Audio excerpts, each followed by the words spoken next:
mais attendez, si vous pouvez être concis, c'est-à-dire que vous avez vu qu'il y a une conférence, M. Copé était en train de répondre à des questions, vous lui avez coupé la parole. Il a été... Donc, on vous fait confiance.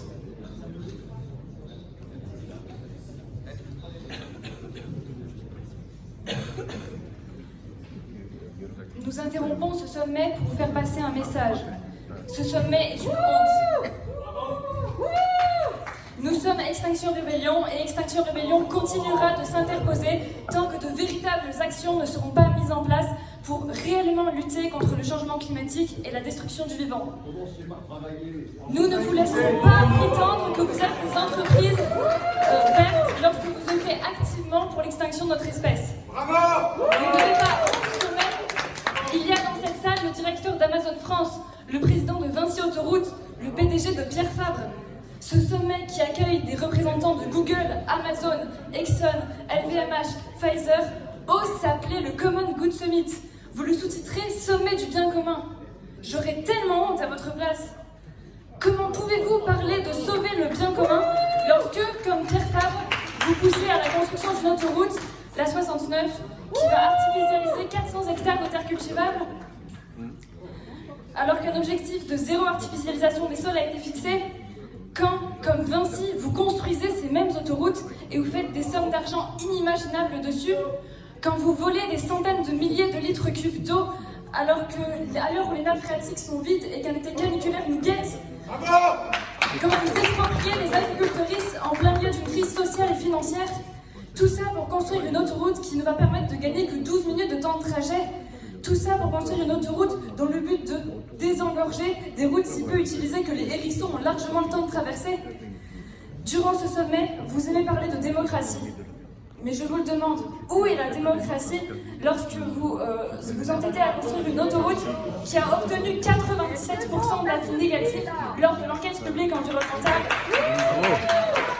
LVMH, comment pouvez-vous parler de sauver le bien commun et de décarbonation lorsque votre patron s'appelle Bernard Arnault et qu'il émet en un mois une quantité de CO2 tellement énorme qu'un Français moyen met plus de 20 ans à la produire? Comment, je le répète, pouvez-vous parler de bien commun lorsque vous appelez Amazon France et que votre fondateur Jeff Bezos a suffisamment de capital à lui seul pour enrayer la faim dans le monde mais ne le fait pas? Et comment faites-vous pour parler de bien commun lorsque vous continuez à l'enrichir et à vous enrichir en exploitant des millions de personnes tout autour du globe, dont des enfants, sans hésiter à sacrifier leur vie pour du capital? Nous n'oublions pas et nous n'oublierons jamais toutes les personnes mortes d'épuisement et de maltraitance dans vos entrepôts. Ce sommet n'est qu'une mascarade organisée dans un pays écocidaire et meurtrière pour se donner une bonne image, une image sociale, une image écolo-compatible. Un sommet où vous osez dire qu'ExxonMobil est une entreprise verte n'est qu'un ramassis de mensonges. Un enfumage pour faire croire qu'ils veulent notre bien et non juste remplir vos poches. Mais nous ne sommes pas dupes. C'est pour cela que nous avons décidé d'intervenir et qu'Extinction Rebellion interrompt ce sommet. Nous avons compris que vous êtes des criminels et que vos profits valent plus que nos vies. Mais ayez au moins la décence d'assumer vos actes meurtriers et d'arrêter de nous parler de bien commun. Nous ne vous laisserons pas plus manger de nos communs.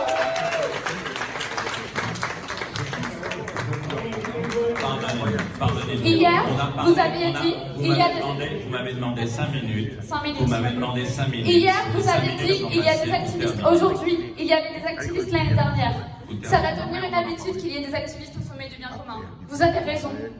Nous continuerons de venir et de nous interposer, car nous ne pouvons pas vous laisser faire semblant d'œuvrer pour le bien commun quand vous faites exactement le contraire.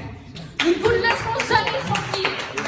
Peu importe les sommets qu'atteindra la répression, nous continuerons de nous interposer.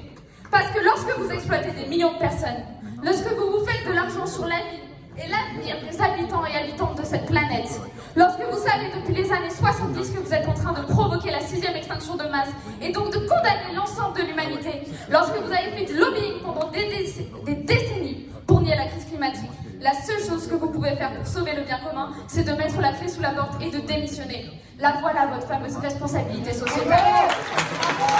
Parce que les réponses à l'urgence climatique, vous les savez. Vous savez pertinemment qu'il ne faut pas tripler notre production en énergie et la décarboner ensuite. Vous savez pertinemment pertinemment que les voitures électriques ne sont pas la solution.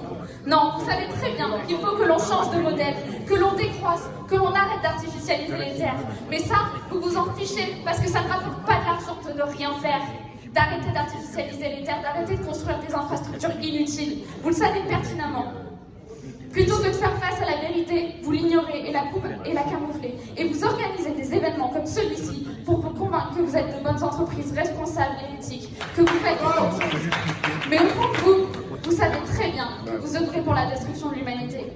Avez-vous des enfants, des petits-enfants, des neveux, des nièces? Avez-vous pensé à eux une seule seconde, au monde que vous leur laissez, que vous nous laissez? Le danger climatique, c'est maintenant, c'est pas dans 20 ans, 30 ans, c'est aujourd'hui, c'est cet été. C'est maintenant que vous arrêtez. L'histoire vous regarde et l'histoire vous jugera. Si vous ne vous arrêtez pas, là, maintenant, vos enfants et tous les autres ne vous le pardonneront jamais. Si notre espèce arrive à survivre à la crise climatique, et j'en doute, vous resterez dans notre histoire aux côtés des pires dictateurs de l'humanité. Parce que comme eux, vous saviez et vous avez sciemment œuvré pour la destruction du vivant. Comment faites-vous pour vous regarder dans la glace? Vous disiez hier qu'il fallait ouvrir un dialogue avec les activistes, mais ce n'est pas d'un dialogue que nous voulons. Nous voulons des actions concrètes, maintenant, pas pour 2030, pas pour 2050. La planète n'a pas le temps d'attendre. Nous devons agir maintenant. Nous voulons changer ce système pourri à la racine. Et ce n'est pas en discutant tranquillement avec des entreprises comme Amazon que nous ferons cela.